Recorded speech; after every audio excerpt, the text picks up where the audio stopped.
ഇന്നത്തെ ക്ലാസ്സിൽ നമ്മൾ പഠിക്കുന്നത് പ്രസന്റ് കണ്ടിന്യൂസ് ടെൻസിലെ സബ്ജക്റ്റ് ഐ വരുന്ന സെന്റൻസിൽ നിന്നും ക്വസ്റ്റ്യൻ വേർഡ് ഉപയോഗിച്ച് നെഗറ്റീവ് ക്വസ്റ്റ്യൻ ഉണ്ടാക്കുക എന്നുള്ളതാണ്. നോക്കൂ, I am reading a book എന്നുള്ള ഒരു സെന്റൻസ് എടുക്കുമ്പോൾ അതിന്റെ അർത്ഥം എന്താ വരുന്നത്? I am reading a book എന്ന് പറഞ്ഞാൽ ഞാനൊരു പുസ്തകം വായിച്ചു കൊണ്ടിരിക്കുകയാണ്. ഇപ്പോൾ നടന്നുകൊണ്ടിരിക്കുന്ന പ്രവൃത്തികൾ പറയാനാണ് നമ്മൾ എന്ത് ഉപയോഗിക്കുന്നത്? പ്രസന്റ് കണ്ടിന്യൂസ് ടെൻസ് ഉപയോഗിക്കുന്നത്. I am reading a book എന്ന് പറഞ്ഞാൽ എന്താ അർത്ഥം? ഞാൻ ഒരു പുസ്തകം വായിച്ചു കൊണ്ടിരിക്കുകയാണ്. ഇതിൽ നിന്നും എങ്ങനെ നെഗറ്റീവ് ക്വസ്റ്റ്യൻ ഉണ്ടാക്കാം എന്നുള്ളത് നമ്മൾ പഠിച്ചിട്ടുണ്ട്. എങ്ങനെയാണ്? ആമിനെ സെന്റൻസിന്റെ ആദ്യത്തിലോട്ട് കൊണ്ടുവരിക, അല്ലെ? ഐ ആം എന്നുള്ളതിൽ നിന്ന് ആമിനെ സെന്റൻസിന്റെ ആദ്യത്തിലോട്ട് കൊണ്ടുവരുമ്പോൾ ആം ഐ എന്നുള്ളതായി. അതിന്റെ അപ്പുറത്ത് നോട്ട് ചേർക്കുക, ആം ഐ നോട്ട് എന്നായി. Am I not reading a book? Am I not reading a book എന്ന് പറഞ്ഞാൽ എന്താർത്ഥം? ഞാനൊരു പുസ്തകം വായിച്ചു കൊണ്ടിരിക്കുകയല്ലേ, ഞാനൊരു പുസ്തകം വായിച്ചു കൊണ്ടിരിക്കുകയല്ലേ എന്നുള്ളൊരു നെഗറ്റീവ് ക്വസ്റ്റ്യൻ ആയി മാറി.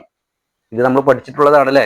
I am reading a book എന്ന് പറഞ്ഞാൽ ഞാനൊരു പുസ്തകം വായിച്ചു കൊണ്ടിരിക്കുകയാണ് എന്നും, am I not reading a book, ഞാനൊരു പുസ്തകം വായിച്ചു കൊണ്ടിരിക്കുകയല്ലേ എന്നുള്ള ഒരു നെഗറ്റീവ് ക്വസ്റ്റ്യൻ ആയി. ഇനി നോക്കൂ, എങ്ങനെയാണ് ക്വസ്റ്റ്യൻ വേർഡ് വെച്ചിട്ട് നമ്മൾ ക്വസ്റ്റ്യൻ ഉണ്ടാക്കുക എന്നുള്ളത്. ക്വസ്റ്റ്യൻ വേർഡ് വെച്ചിട്ട് എങ്ങനെ ക്വസ്റ്റ്യൻ ഉണ്ടാക്കുക? നമ്മൾ എന്താ ചെയ്യേണ്ടത്? ക്വസ്റ്റ്യൻ വേർഡ് സെന്റൻസിന്റെ ആദ്യത്തിലോട്ട് കൊണ്ടുവരിക. വൈ എന്നുള്ളൊരു ക്വസ്റ്റ്യൻ വേർഡ് നമ്മൾ ഇവിടെ വെച്ചപ്പോൾ why am I not reading a book എന്നായി മാറി. ബാക്കിയുള്ള സെന്റൻസ് ഒക്കെ സെയിം ആണ്. ആ സെക്കൻഡ് സെന്റൻസ് നോക്കൂ, എങ്ങനെയാണ് നമ്മൾ നെഗറ്റീവ് ക്വസ്റ്റ്യൻ ആക്കിയത്? Am I not reading a book എന്നുള്ളതാക്കില്ലേ. പിന്നെ നമ്മൾ എന്ത് ചെയ്താൽ മതി? ഒരു ക്വസ്റ്റ്യൻ വേർഡ് മാത്രം വെച്ച് കൊടുത്താൽ ക്വസ്റ്റ്യൻ വേർഡ് വെച്ചിട്ട് നമ്മൾ നെഗറ്റീവ് ക്വസ്റ്റ്യൻ ഉണ്ടാക്കാൻ പഠിച്ചു എന്നുള്ളതായി. Why am I not reading a book? Why am I not reading a book എന്ന് പറഞ്ഞാൽ എന്തുകൊണ്ട് ഞാനൊരു പുസ്തകം വായിച്ചു കൊണ്ടിരിക്കുന്നില്ല എന്നുള്ളതായി മാറി. Why am I not reading a book? എന്തുകൊണ്ട് ഞാനൊരു പുസ്തകം വായിച്ചു കൊണ്ടിരിക്കുന്നില്ല. ഇനി നോക്കൂ അടുത്ത sentence, I am studying English. I am studying English എന്ന് പറഞ്ഞാൽ എന്താ അർത്ഥം? ഞാൻ ഇംഗ്ലീഷ് പഠിച്ചുകൊണ്ടിരിക്കുകയാണ്.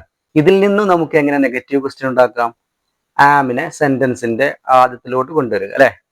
ആം ഐ എന്നായി മാറി. ഐന്റെ അപ്പുറത്തേക്ക് ആമിനെ കൊണ്ടുവരുമ്പോൾ ആം ഐ എന്നായിട്ട് അതിന്റെ അപ്പുറത്ത് നോട്ട് ചേർക്കുക. Am I not studying English? Am I not studying English എന്ന് പറഞ്ഞാൽ ഞാൻ ഇംഗ്ലീഷ് പഠിച്ചുകൊണ്ടിരിക്കുകയല്ലേ എന്നുള്ളതായി. ഐ ആം സ്റ്റഡിയിങ് ഇംഗ്ലീഷ് എന്ന് പറഞ്ഞാൽ ഞാൻ ഇംഗ്ലീഷ് പഠിച്ചുകൊണ്ടിരിക്കുകയാണ്. Am I not studying English? ഞാൻ ഇംഗ്ലീഷ് പഠിച്ചുകൊണ്ടിരിക്കുകയല്ലേ എന്നുള്ള നെഗറ്റീവ് ക്വസ്റ്റ്യൻ ആയി. നെഗറ്റീവ് ക്വസ്റ്റ്യൻ എങ്ങനെയാണ് നമ്മൾ ഉണ്ടാക്കിയത്? ഐ ആം സ്റ്റഡിയിങ് ഇംഗ്ലീഷ് എന്നുള്ളതിൽ നിന്ന് ആമിനെ, അതാ ഓക്സിലറിയെ നമ്മൾ എന്ത് ചെയ്തു?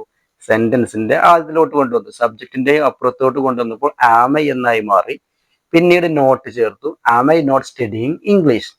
ഞാൻ ഇംഗ്ലീഷ് പഠിച്ചുകൊണ്ടിരിക്കുകയല്ലേ എന്നുള്ളൊരു നെഗറ്റീവ് ക്വസ്റ്റ്യൻ ആയി. ഇതാണ് നമ്മൾ പഠിക്കേണ്ടത്. എന്നിട്ട് നോക്കൂ, പിന്നീട് ആ ഒരു സെന്റൻസിലേക്ക് നമ്മൾ ക്വസ്റ്റ്യൻ വേർഡ് മാത്രം അപ്ലൈ ചെയ്താൽ മതി. വൈ എന്നുള്ള ക്വസ്റ്റ്യൻ വേർഡ് ഇട്ടപ്പോൾ എന്തായി? Why am I not studying English? Why am I not studying English? എന്തുകൊണ്ട് ഇംഗ്ലീഷ് ഞാൻ പഠിച്ചുകൊണ്ടിരിക്കുന്നില്ല? Why am I not studying English? എന്തുകൊണ്ട് ഞാൻ ഇംഗ്ലീഷ് പഠിച്ചുകൊണ്ടിരിക്കുന്നില്ല എന്നുള്ളത് അർത്ഥം വന്നു. എങ്ങനെയാണ് ക്വസ്റ്റ്യൻ വേർഡ് വെച്ച് ക്വസ്റ്റ്യൻ ഉണ്ടാക്കാം എന്നുള്ളത് നിങ്ങൾക്ക് മനസ്സിലായി എന്ന് പ്രതീക്ഷിക്കുന്നു, അല്ലെ? ഐ ആം സ്റ്റഡിയിങ് ഇംഗ്ലീഷ് എന്നുള്ള സെന്റൻസിൽ ആദ്യം നമ്മൾ എന്ത് ചെയ്തു? ആമിനെ സെന്റൻസിന്റെ ആദ്യത്തിലോട്ട് ഇട്ട് ആം ഐ എന്നാക്കിയിട്ട് നോട്ട് ചേർത്തു. Am I not studying English എന്നായപ്പോൾ എന്തായി? നെഗറ്റീവ് ക്വസ്റ്റ്യൻ ആയി മാറി. Am I not studying English? ഞാൻ ഇംഗ്ലീഷ് പഠിച്ചുകൊണ്ടിരിക്കുകയല്ലേ. പിന്നീട് നമ്മൾ എന്ത് ചെയ്തു? ആ ഒരു സെന്റൻസിലേക്ക് വൈ എന്നുള്ളൊരു ക്വസ്റ്റ്യൻ വേർഡ് ഇട്ടപ്പോൾ why am I not studying English? എന്തുകൊണ്ട് ഞാൻ ഇംഗ്ലീഷ് പഠിച്ചുകൊണ്ടിരിക്കുന്നില്ല എന്നായി മാറി. Okay, thank U.